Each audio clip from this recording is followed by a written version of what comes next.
Peço aos irmãos que abram a Bíblia, no Evangelho de Mateus, capítulo 28, nós estaremos lendo do versículo 18 ao 20. Mateus 28, 19, 18 a 20. Se quiserem, podem acompanhar aqui no telão. Diz assim: Jesus aproximou-se, falou-lhes dizendo: toda a autoridade me foi dada no céu e na terra. Portanto, vão e façam discípulos de todas as nações, batizando-os em nome do Pai, do Filho e do Espírito Santo, ensinando-os a guardar todas as coisas que tenho ordenado a vocês. E eis que estou com vocês todos os dias até o fim dos tempos. Esse versículo é um versículo que sempre falou comigo. Eu nunca tinha dado uma atenção muito boa a ele, até o tempo que eu comecei a realmente entender que Deus estava me chamando para o campo missionário. Eu sou embaixador do Rei desde os meus 9 anos de idade. Aqui tem embaixador, pastor? Tem organização embaixador? Então, eu sou embaixador desde os meus 9 anos, fiz parte da organização Embaixadores do Rei. Para quem não conhece, os Embaixadores do Rei é uma organização missionária que envolve crianças de 9 a 17 anos, e ali ela é ensinada sobre missões, sobre biografias missionárias, sobre o que é ser um missionário, e ela cresce não somente em pessoa, mas espiritualmente no caminho do Senhor.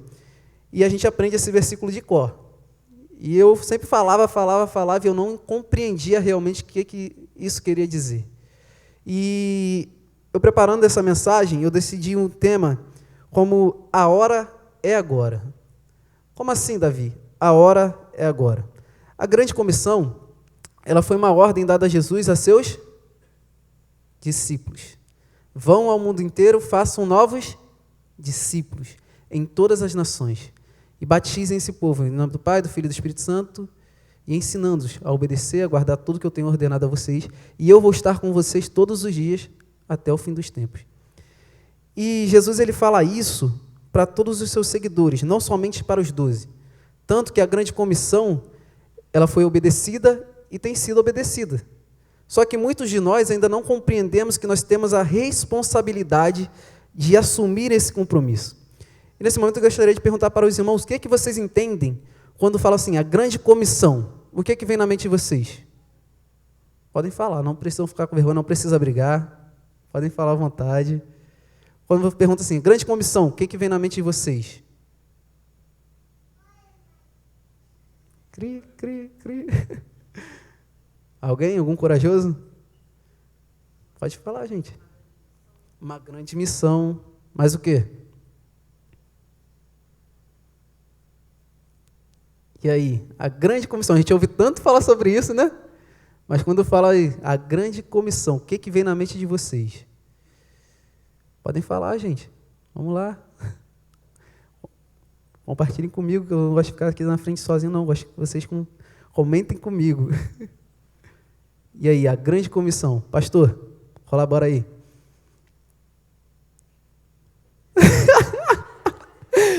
Ô, pastor.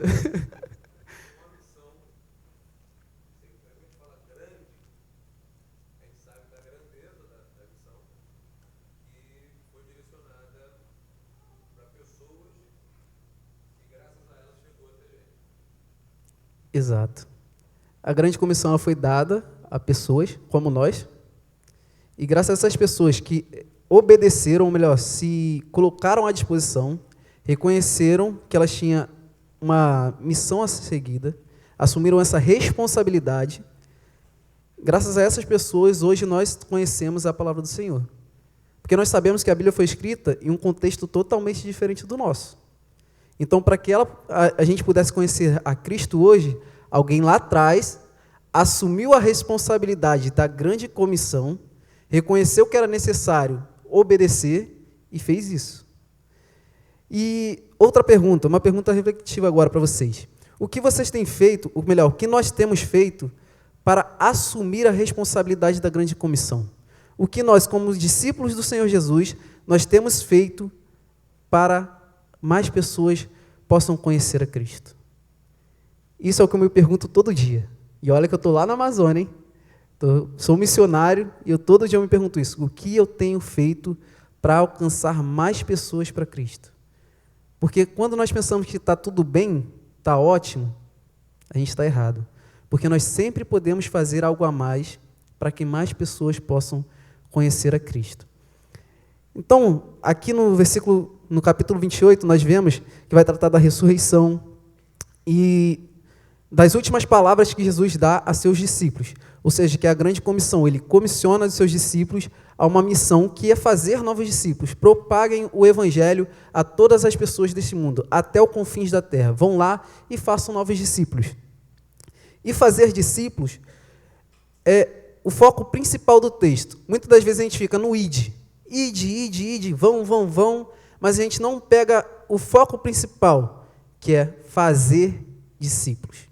O id é ir na esquina, é ir na escola, é ir em casa. Isso é ir para a Amazônia, é ir para missões mundiais ou qualquer outro lugar. Mas o foco principal, ele está dizendo, onde nós chegamos, nós precisamos fazer discípulos. Então, fazer discípulo é o que Jesus ele enfoca nesse texto. Isso vai estar lá no versículo 19, vocês podem ver. Então, Jesus diz a seus discípulos, vão, façam discípulos de todas as nações. E quando eu pergunto para vocês, o que nós temos feito para fazer novos discípulos, é porque nós sabemos que a hora está chegando. E o tema da nossa mensagem é a hora é agora, porque muitas das vezes a gente fica se perguntando, quando eu vou para o campo? Quando eu preciso fazer discípulo? Quando? Eu vou quando Deus mandar. Eu vou quando? Mas o quando já está aí. Nós somos chamados para fazer discípulos, seja na Amazônia, seja em outro país, seja em outro estado, ou seja, aqui no nosso bairro. Nós somos chamados para fazer discípulos. E a Bíblia vai dizer que o nosso testemunho, ele serve muito para isso. Em Atos 1,8 vai dizer, mas recebereis poder ao descer sobre vós o Espírito Santo e ser minhas testemunhas, tanto em Jerusalém como em toda a Judeia e Samaria até os confins da terra. Então nós somos chamados para ser testemunhas do que Deus tem feito em nós e através de nós. Vocês estão entendendo? Todos nós temos um passado. Eu, por exemplo, eu sou criado na igreja, desde criancinha. Eu sou crente de berço, que a gente chama no meio cristão, né? Aos meus 17 anos, eu me desviei. Eu fiquei lá e cá, aquele crente Edmundo, um pé na igreja e outro no mundo. Eu ia para a festa, saía com meus amigos, no domingo de manhã eu estava lá na EBD. Aí sábado eu estava na festa, na farra, domingo eu estava na EBD. Aí quinta, sexta, sábado, domingo saía gastando dinheiro, quarta, segunda, terça, eu estava na igreja. Porque eu sabia que se eu saísse da igreja seria difícil para voltar. Mas eu continuava indo para a igreja. E conforme foi passando o tempo, eu falei que eu recebi uma chamada em 2019. E eu me desviei em 2017. Ou seja, foi 2 anos aí nessa Edmundo, lá e cá. E em uma festa, numa balada da noite aí, sabe quando você está aqui e tudo para assim, fica tudo em câmera lenta? Isso aconteceu comigo. E eu parei para pensar na minha vida. E Deus falou comigo de uma forma que eu tomei uma porrada, que eu falei, Senhor, precisava ser tanto assim? Veio esse momento e eu comecei a pensar, o que é que eu estou fazendo da minha vida? O que é que eu estou fazendo aqui? Isso aqui não é para mim. Olha onde meu irmão está. Aí já veio logo o Gabriel, pastor da minha mente. Meu irmão está na Amazônia, fazendo discípulos do Senhor, dando orgulho para minha mãe, e eu estou aqui, dando desgosto. E quando eu parei para pensar nisso, eu falei, cara, é hora de voltar, é hora de converter. E ali eu voltei, continuei fazendo as coisas que eu estava fazendo, bebendo, e no outro dia, meu irmão me manda mensagem, Davi, quer vir para a Amazônia? Eu falei, Senhor, tão rápido, ir para a Amazônia assim. E toda vez que me perguntavam, eu falava, eu nunca vou pisar na Amazônia, eu nunca vou para a Amazônia. E quando meu irmão me perguntou, Davi, tu quer vir? Eu falei, quero, na hora. Aí ele falou, tu vai nem conversar com a minha mãe? Eu falei, não, porque eu entendo que é Deus que está me chamando. Deus falou comigo de uma forma que eu entendo que Ele me quer ir. E eu fui para lá, falei para minha mãe uma semana antes da viagem, que eu estava indo com meu irmão. Então minha mãe ficou bem chocada com essa notícia. E eu fui para o campo missionário conhecer, ver qual era o processo, ver como era o trabalho. E o trabalho é fazer discípulos, é anunciar o Evangelho, ensinar as pessoas. Esse é o foco principal do Evangelho. Porque muitas das vezes a gente tem a noção de que fazer discípulos é a gente chamar para a igreja e deixar que o pastor Davi cuide. A gente chama, o pastor Davi tem a obrigação de cuidar. E isso é uma visão que nós precisamos quebrar em nossas igrejas. Fazer discípulos é nós caminharmos com as pessoas. Lá a gente vive um contexto totalmente diferente daqui. Lá a gente tem cheias que quando o rio enche, alaga a comunidade toda. A gente fica andando na água. Na comunidade que eu estava, quando alagava, a água batia aqui, ó. E eu ia andando no meio da água para ir para a igreja, pregar. Eu levava uma roupa reserva, botava na mochila e ia embora. Aí chegava lá, eu trocava de roupa. E tem comunidades que não alaga, porque são diferentes. Tem comunidade que a fonte de renda são os peixes, ou seja, o pessoal vai pescar no rio, e tem comunidade que a fonte de renda é farinha. A farinha de lá o pastor conheceu, não conheceu? É uma farinha grossa, gente, crocante, eu gosto. Ela enche bastante, ela tufa muito. Eu estou ficando até barrigudo. E essa farinha é boa, e tem pessoas que vivem dessa fonte de renda. Então, cada comunidade tem um contexto. E nós, missionários, muitas das vezes nós vamos pescar, nós vamos para a roça, nós vamos tirar açaí. Açaí de lá é maravilhoso. Vocês pensam que o açaí é aquele bolatão assim, caroção, né? Aqueles que vêm no pote lá do açaí. Gente, o caroço do açaí é um negócio pequenininho, que a gente bota na boca assim e fica descascando. Não é nem o vinho, é só a casca. E ali eles fazem o vinho. É uma coisa maravilhosa. A gente sobe na árvore, a gente tira o açaí, e a gente, tudo isso na intenção de fazer o quê? Discípulos. Nós falamos do Evangelho, enquanto eu estou pescando, eu estou contando a parábola da pesca maravilhosa. Eu estou tirando açaí, eu já começo a conversar sobre alguma coisa. Sabe quem desceu também? O Espírito Santo. Filho, tudo é estratégia. Eu costumo dizer que lá é um contexto, aqui é outro. Aqui a maioria gosta de futebol, né? E o Flamengo ganhou. Não ganhou no último jogo? Vocês sabem quem também ganhou na cruz do Calvário? Jesus Cristo. Pegaram a oportunidade passando e a gente muitas vezes nem se liga. Nós temos a oportunidade muitas das vezes de anunciar o Evangelho, só que nós não aproveitamos essas oportunidades para anunciar Jesus Cristo. Nós conversamos sobre diversas outras coisas, mas nós nunca paramos para conversar sobre a palavra de Deus. Quando vocês se reúnem para conversar sobre a Bíblia, costumam ser no quê? PGM, escola bíblica, os cultos, né? E em casa, vocês têm o costume de reunir grupos de pessoas para ler a Bíblia? Creio eu que não, porque eu não fazia isso. Eu comecei a fazer lá. E isso, muitas das vezes, a gente deixa passar despercebido. A gente se acomoda. A gente fica acomodado. Não, eu vou para a igreja, eu vou ouvir a palavra do Senhor, o que o pastor vai me falar, eu vou para casa, eu vou tentar mudar. Só que muitas vezes a gente vem, senta lá no banco no fundo. Eu era o irmão, não estou falando mal de vocês que estão no fundo, tá bom, gente? Não pensei isso. Mas eu era o irmão que eu sentava lá no fundo e eu ficava conversando com meus amigos o culto todo, só pensava no lanche depois do culto. A gente vai lanchar em tal lugar. Eu nem ligava o que o pastor estava falando. E quando eu fui para a Amazônia, eu deixei de ser o irmão que está aí para estar aqui. Eu não gostava dos músicos, ou seja, o ministério de louvor, me perdoem, tá, gente? Eu não gostava do ministério de louvor porque eu pensava que eles queriam ser os caras da igreja. Eu não gostava de violão.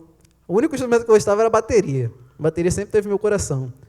E eu cheguei na Amazônia, não tinha ninguém para tocar violão, não tinha ninguém para cantar. Aí eu olhei para o céu e falei, Senhor, por que, Deus? Queima minha língua assim, não. E eu aprendi a tocar violão. E eu comecei a cantar na igreja. Eu canto mal que só, gente, não queiram nem ouvir. Mas não tem outra pessoa e a gente tem a necessidade e a gente acaba aprendendo.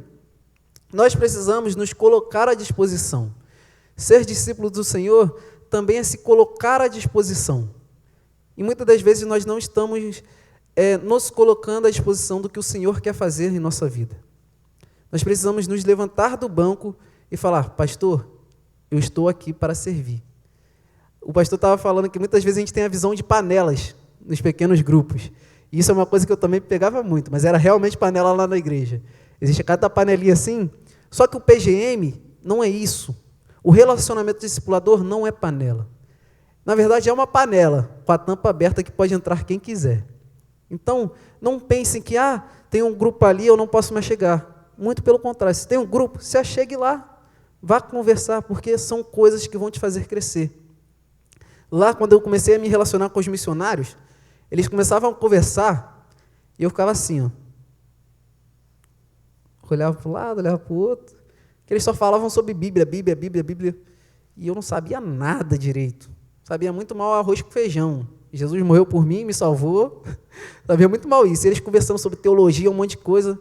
E eu, Senhor, eu preciso aprender. Eu comecei a meter a cara na Bíblia, para aprender. E sem perceber, essas pessoas estavam me discipulando, me instruindo a ler a Bíblia. Ou seja, eu fui discipulado pelas pessoas sem elas souberem. Então, nós precisamos entender isso. O nosso relacionamento precisa ser um reflexo do relacionamento assim, de cima para baixo. Porque se assim vai bem, assim vai bem. Então, se nós falhamos no nosso relacionamento com Deus, o nosso relacionamento com as pessoas também vai falhar. Então, nós precisamos buscar cada vez mais ao Senhor, para que os discípulos que nos observam possam olhar Cristo através da nossa vida. E fazer discípulo é exatamente isso. Eu tinha algumas imagens para mostrar para vocês, só que o problema não deu para mostrar. E lá no Amazonas a gente conheceu um rapaz chamado Lucas, através de uma senhora chamada Marlene. A gente chamava ela de vó, a vó Marlene, porque a vó Marlene é uma senhorinha de idade, se eu não me engano ela tem 60, quase 70 anos. E ela é uma senhora firme ali com a gente. Ela já está caminhando já há 5 anos. E a gente chegou na comunidade, ela recebeu a gente, abraçou assim, acolheu realmente. A gente costuma dizer que a gente deixa as nossas famílias, mas Deus nos dá outras famílias. E a avó é uma dessas. E a gente chegou lá através do relacionamento com a avó. Começamos o estudo com ela e a avó falou: Davi, tem um pessoal na estrada, que a comunidade que eu estava tinha um acesso para a estrada à cidade. E ela falou: tem um pessoal na estrada que quer um estudo bíblico. Aí eu falei: vamos embora, vó. Vamos lá dar o estudo bíblico. Um estudo, a gente não rejeita, não. Aí a gente começamos a dar o estudo. E nessa época, no mesmo tempo que a gente chegou na comunidade, chegaram uma família de Manaus, que foi morar na comunidade. E a gente começou o estudo com essa família, que a avó direcionou. E tinha o Lucas, a dona Raimunda, o seu Obedes e a Naelma, a família que chegou. O seu Obedes, a gente teve contato com ele 3 vezes. E olhe lá. E o Lucas, ele era testemunho de Jeová. Então, imaginem o estudo bíblico, como é que era. E a mãe dele ela já tinha sido da Assembleia, e a mãe dela também. Então, o estudo bíblico era uma multidão de informações, e a gente estava ali ensinando.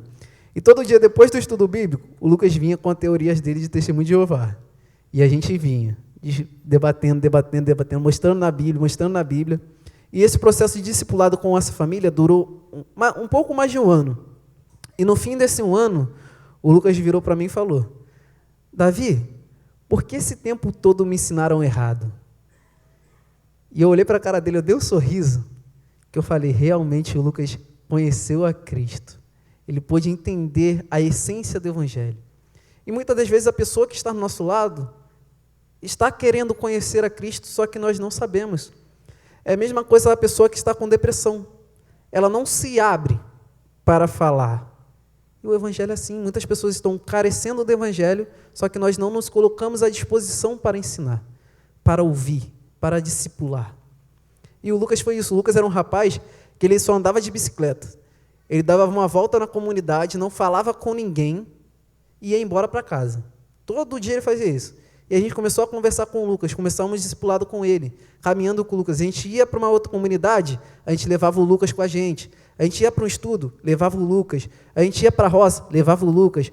Ia tocar violão, que eu comecei a tocar violão assim, na tora, como é que a gente diz lá? ou seja, sozinho, de qualquer jeito, eu falo, Lucas, vem cá comigo. O Lucas está tocando mais violão que eu hoje. Eu parei, ele continuou. E levamos o Lucas, e o Lucas foi começando a perder a timidez. Ele passava com a bicicleta, ele passava bom dia, bom dia, bom dia, bom dia, boa tarde, já começava a conversar com o pessoal da comunidade, e ele foi criando esse relacionamento, e ele hoje prega, hoje ele toca, hoje ele dirige, ele faz tudo. A gente fala assim, não, Lucas, deixa que eu faça. Não, eu quero fazer, pode deixar comigo. Eu olho assim, obrigado, Senhor, a gente orou tanto por isso, alguém que tomasse a frente ali. E o Lucas, ele foi um canal para que o pai dele fosse levado ao Senhor. Como eu falei, o pai dele a gente viu 3 vezes, e do nada, o pai dele começou a caminhar com a gente, frequentando nossos cultos, não faltava um. Aí o rapaz, tem alguma coisa estranha, do nada o homem começa a caminhar com a gente, nem falar nada, e a gente começou a pensar, e o pai dele vira para a gente, Davi, eu quero me batizar. Aí eu, como assim? Não é assim não, relaxa, vamos fazer um estudo bíblico, tem processo. E eu comecei a perguntar algumas coisas para ele, e ele era muito mais evangélico do que muitos evangélicos. Aí o rapaz, o que aconteceu? E ele falou, Davi, eu vendo a transformação do meu filho, eu entendi que eu queria o mesmo Deus do meu filho. Ou seja, o testemunho do Lucas serviu para transformar a vida do pai dele. Isso é o relacionamento discipulador. É muito mais fácil nós ganharmos pessoas que estão ao nosso lado, nossos amigos, do que nós ganharmos pessoas que estão fora do nosso meio de amigos, nosso meio de relacionamento. Só que muitas das vezes os nossos amigos, a gente acaba ficando com vergonha. Isso é o que acontecia comigo. Quando eu estava com meus amigos, eu sempre fui crente. Meus amigos também. E quando eles estavam fazendo besteira, eu ficava omisso. Ou seja, eu deixava eles fazer as coisas dele e eu fazia junto com eles. E nós não podemos nos acomodar com isso. Nós precisamos ser diferentes. Ser cristão é ser diferente. Ser discípulo do Senhor é ser diferente. Mas não é diferente para mal, é diferente para o bem. Nós precisamos ter essa essência de fazer discípulos. Eu voltei de férias, eu voltei com a minha agenda meio doida, né, pastor? No dia da vigília eu estava na Tijuca, eu voltei da Tijuca, já vim direto para cá, no outro dia eu já tinha outro compromisso. Isso porque eu gosto de estar na presença do Senhor, eu gosto de estar na casa do Senhor. Nós precisamos ter esse prazer de estar na casa do Senhor, louvando e adorando a Deus. E eu comecei um estudo bíblico com meu amigo. Do nada eu falei, Sidney, vem aqui em casa, vamos começar um estudo bíblico. Ele falou, bora. Eu falei, então vem. Nós começamos a ter o relacionamento ali, o estudo. E o Sidney, ele foi criado na igreja junto comigo, e ele não acreditava que Jesus era Deus. Para ter noção. Um cara criado na igreja junto comigo, cresceu na embaixada, ele não acreditava que Jesus era Deus. Mas através do estudo bíblico, nós caminhando ali, eu mostrei para ele, ele entendeu, Davi, realmente eu preciso conhecer mais da Bíblia, porque hoje eu tenho entendimento que Jesus é Deus. Hoje eu entendo que ele é o meu Salvador, e eu preciso dele. Ou seja, relacionamento. A melhor forma de nós ganharmos alguém é o nosso relacionamento, o nosso contato. É o que eu estou falando, é muito mais fácil nós ganharmos os nossos amigos do que as pessoas que estão fora do nosso meio. Outra coisa que nós podemos entender é que nesse processo de discipulado vem o ensino. E o ensino ele faz parte desse processo.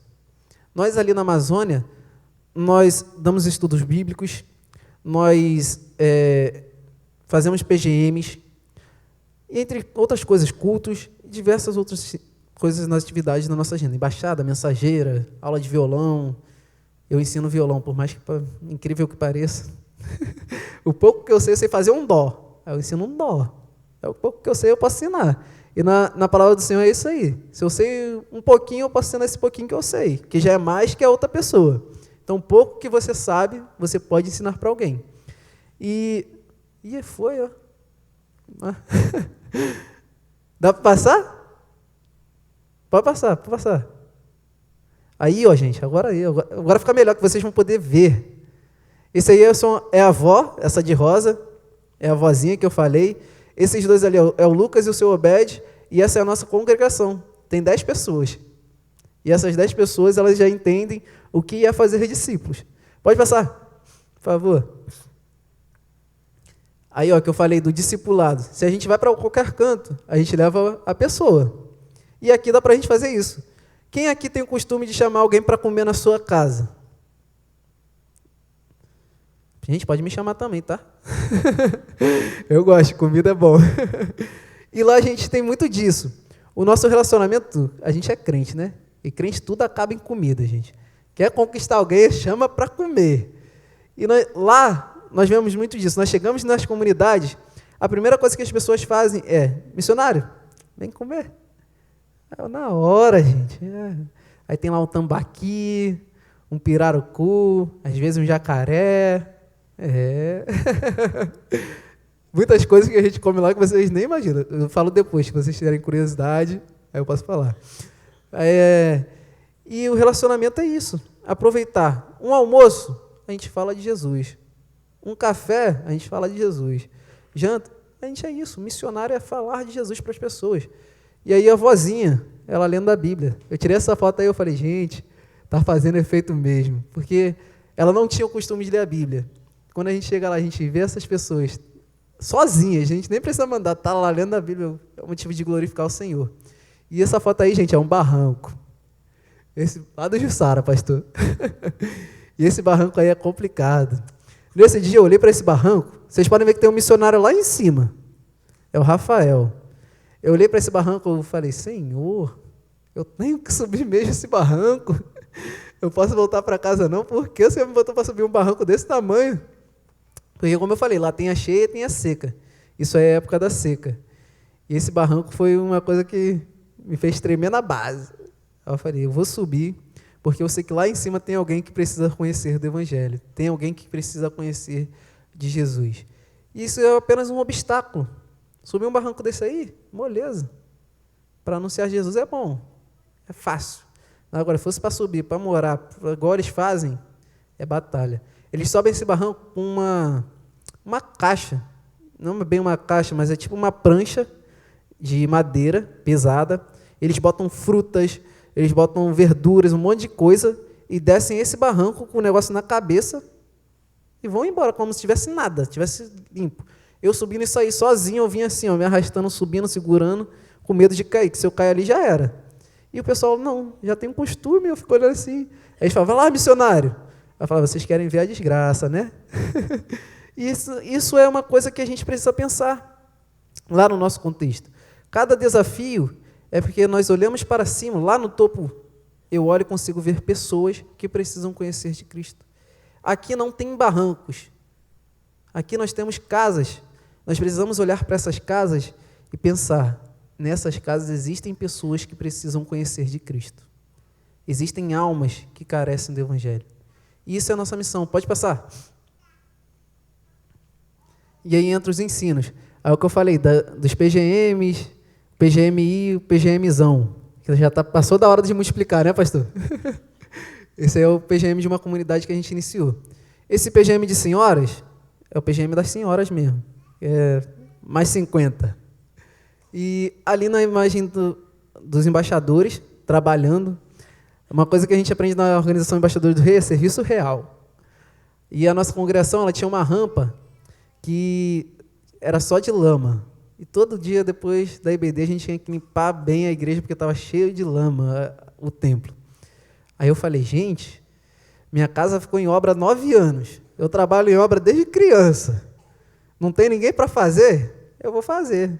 Não sei fazer, mas eu vou. Tinha um cimento todo duro, areia e pedra. Aí eu falei, vou pegar os embaixadores do rei e ensinar para eles mordomia através do serviço real.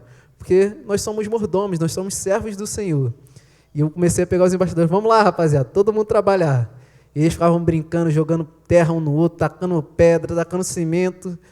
E eu lá só olhando, falei nada, e a vozinha ficava mordida. Ela, Davi, não pode trabalhar com crianças, as crianças só ficam atrapalhando. Eu falei, vó, lá na frente a senhora vai lembrar disso aí, a senhora vai lembrar do que eu estou falando para a senhora. Vai valer a pena. Porque é necessário envolver as pessoas na obra do Senhor.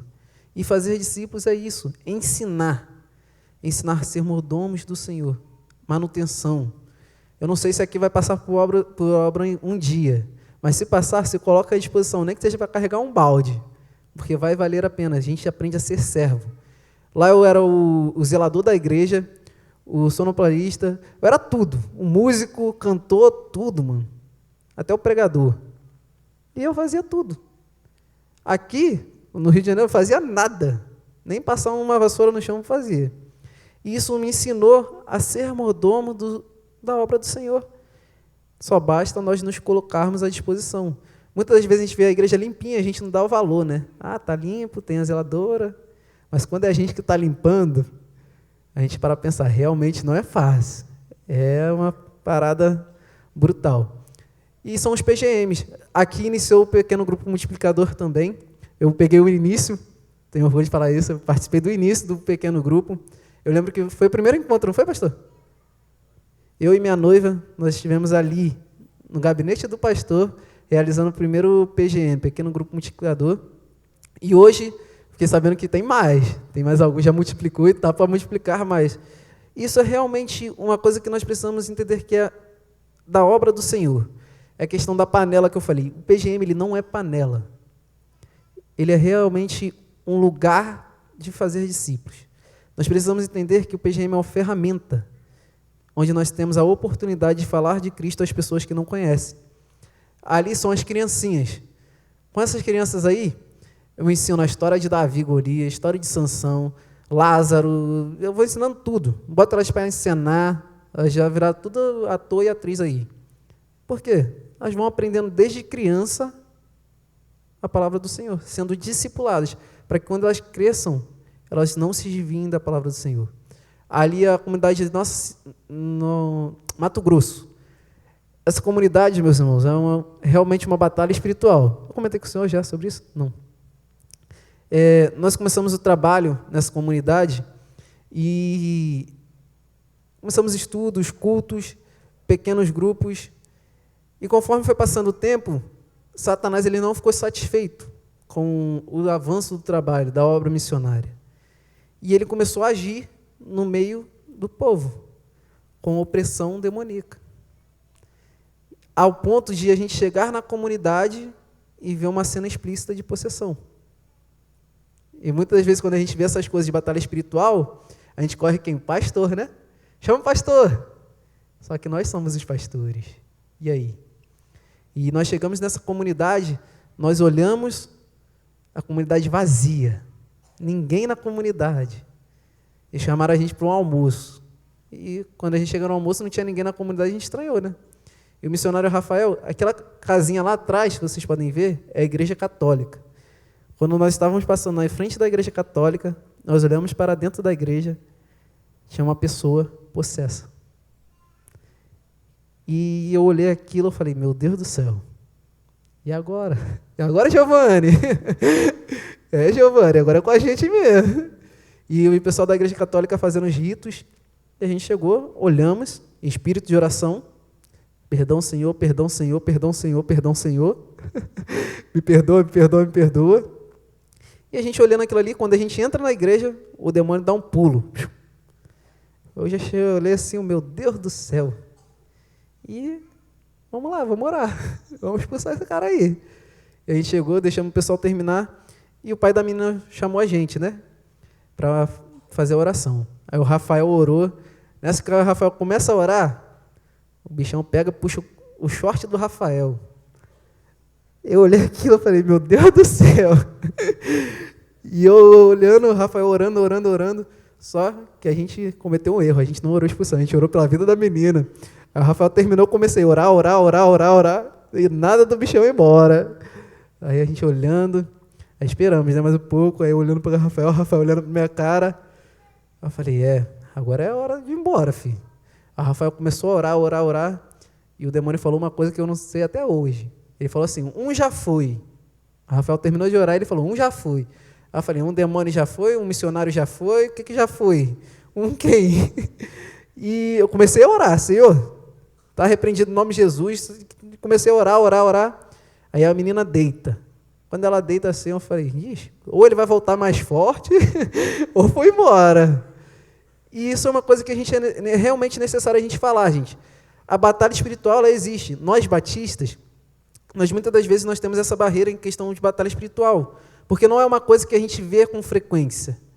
Só que quando a gente chega em um contexto onde há presença maligna, nós passamos a entender realmente a batalha espiritual. Eu nunca pensei que eu fosse passar por algo assim, até o dia que eu cheguei lá e vi.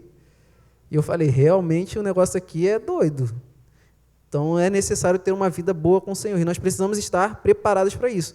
Essa responsabilidade não é do pastor, não é somente do pastor, é sim de todos os discípulos do Senhor. Se nós passarmos por algo assim, nós devemos nos colocar à disposição. Não, eu vou lá porque eu sou um discípulo do Senhor, eu tenho autoridade em nome do Senhor Jesus.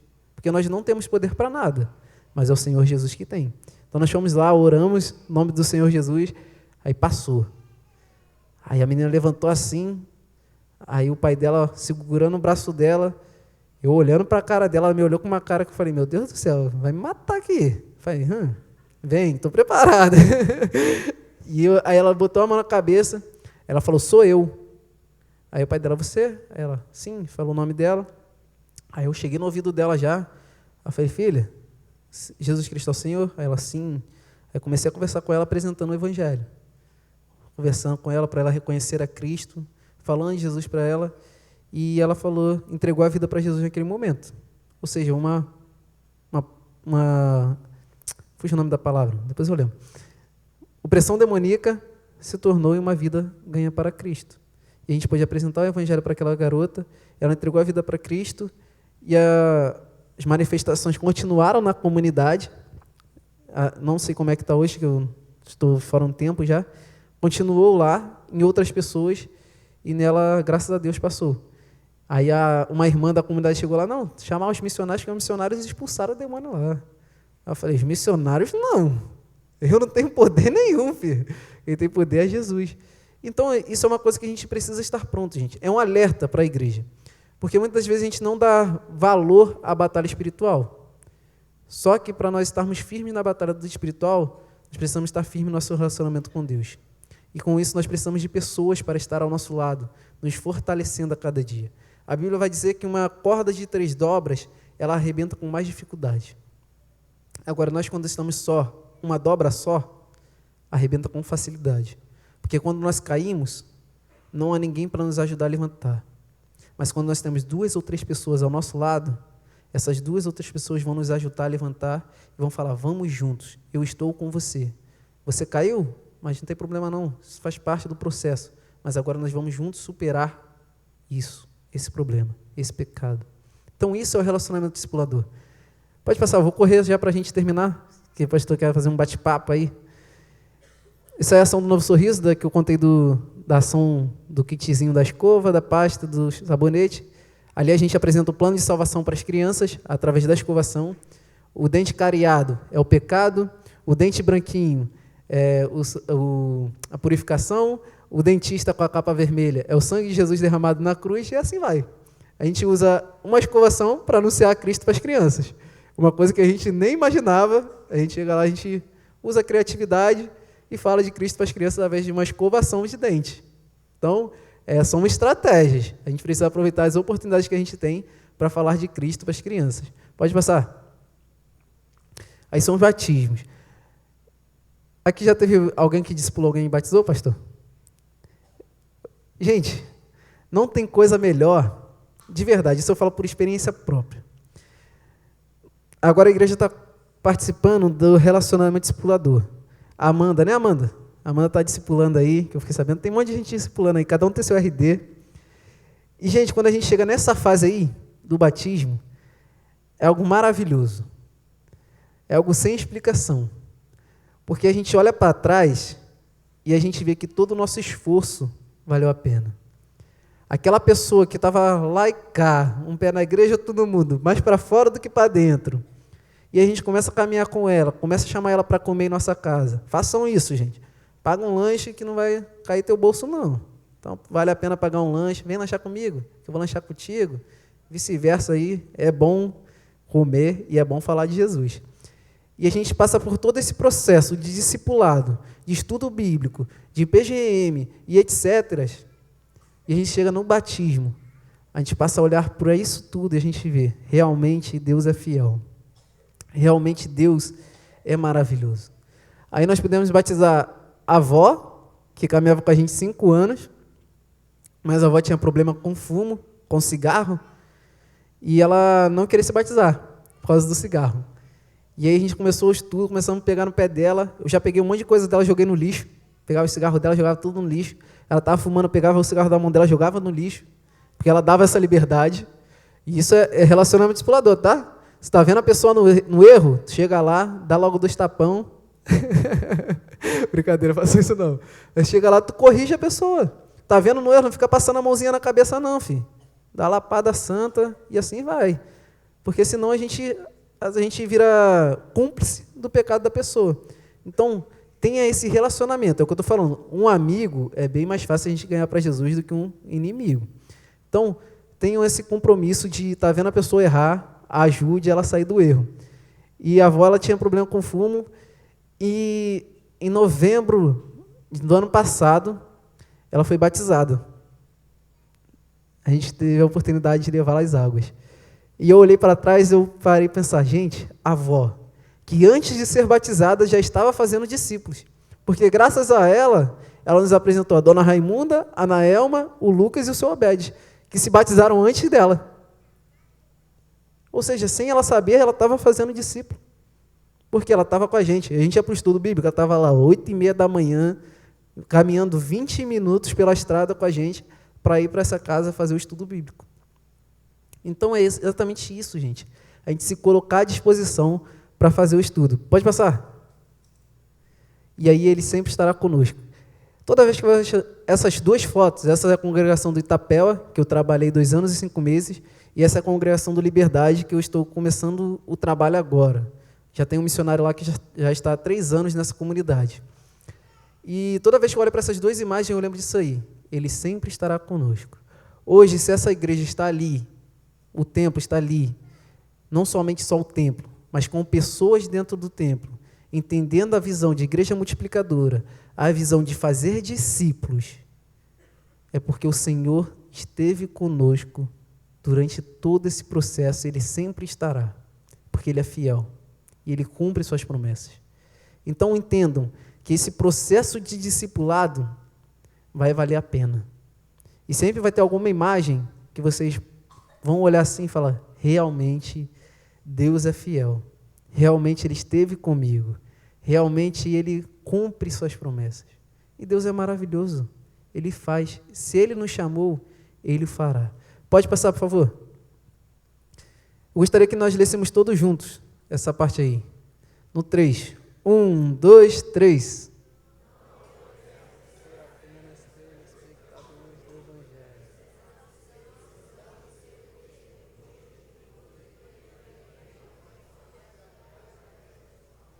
Vamos de novo? Ficou um pouquinho adiantado, um pouco atrasado, outro no meio. Vamos lá, todo mundo junto, hein?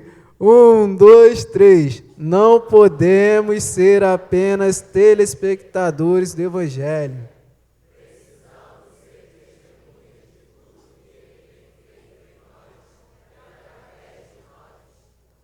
E é exatamente isso, gente. Porque se nós deixamos de ser testemunhas, nós somos omissos do Evangelho. Nós precisamos ser testemunhas do que Deus tem feito em nós e através de nós. Porque se Deus age em nossas vidas, Ele transformou a minha vida. E Ele também quer transformar a vida de outras pessoas. E o seu testemunho, o que Ele tem feito na sua vida, pode impactar outras vidas. Nós não podemos perder a oportunidade, o privilégio de fazer parte dessa grande obra, de comunicar o Evangelho a outras pessoas. Então, não fiquem de fora, não deixem de fazer parte, orem por esse trabalho. Eu estou na Amazônia já há um bom tempo. Eu conheci o pastor Davi em 2017, né?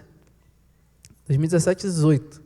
E o pastor Davi é um cara que eu trago como exemplo aqui, porque ele entendeu a ideia de fazer discípulos e ele tem colocado em prática aqui. Hoje eu vejo algumas pessoas que ele tem discipulado, e essas pessoas têm discipulado outras pessoas. E eu louvo ao Senhor por isso. Porque se todos nós tivéssemos essa ideia de fazer novos discípulos, o reino de Deus estava cada vez mais próximo. Porque Ele é fiel. As pessoas estão sedentas. Então orem, gente, pelo trabalho missionário. Cada vez que vocês oram por missões, vocês estão orando pelos missionários, vocês estão orando pelo trabalho ali no campo. Orem, contribuam, vão para o campo missionário, vão para uma viagem. Você que tem um chamado, você tem curiosidade, vai para uma viagem missionária. O Amazônia está esperando vocês. O pastor Davi já está agitando aí para levar alguns de vocês para lá. Então, se coloquem à disposição, vá conhecer. Quem sabe vocês não gostem e fiquem por lá, fazendo discípulos, levando a mensagem aos ribeirinhos, morando lá junto conosco, que é algo maravilhoso. Então, não fiquem, não percam a oportunidade de fazer parte, porque cada vez que vocês oram, vocês estão orando por nós. Cada vez que vocês contribuem para a obra missionária, vocês estão contribuindo para que o avanço do reino chegue a mais pessoas. Façam parte do PAN, que é o Programa de Ação Missionária. Seja parceiro de um missionário. Fala assim, missionário, eu quero te adotar. Quero te adotar em oração, quero te adotar financeiramente, e um dia eu quero ir na sua comunidade, conhecer o seu campo, e quem sabe eu não quero ficar por lá também, porque nós estamos esperando isso aí, mas vocacionados. Os campos estão brancos para a colheita. Nós precisamos de trabalhadores. Então se coloque à disposição e venha trabalhar conosco. Amém? Vamos nos colocar de pé, vamos estar orando? Vai dar para fazer o bate-papo? Vocês têm horário para ir embora? Vamos fazer uma vigília? Então a gente vai... Dá para fazer o bate-papo? Então a gente vê depois. Vamos orar. Oremos, Senhor Deus, eterno Pai, obrigado, Deus, por este dia, obrigado pelo privilégio, Deus, que nós temos de servir, te adorar, te engrandecer, Deus. Que o Senhor venha ser conosco, Pai, todos os dias, porque nós sabemos que o Senhor é justo, o Senhor é fiel às suas promessas, e quando o Senhor fala que estará conosco, é porque o Senhor realmente está, ó Deus. Senhor, venha nos despertar, ó Deus, que nós possamos ser avivados, ó Deus, por Ti, para que nós possamos ganhar cada vez mais pessoas para a Sua obra, ganhar mais pessoas para Ti, ó Deus, que elas venham reconhecer o Senhor como o único, suficiente Salvador, ó Pai. Que nós possamos ser canais de bênção, Pai, na vida de cada pessoa, cada discípulo que caminha conosco. Que nós possamos realmente nos permitir ser usados por Ti e entender que nós precisamos assumir a responsabilidade de sermos testemunhas, ó Deus, do que o Senhor tem feito em nossas vidas e tudo que o Senhor vai fazer através de nossas vidas, ó Pai. É isso que eu te oro e te agradeço em nome de Jesus. Amém.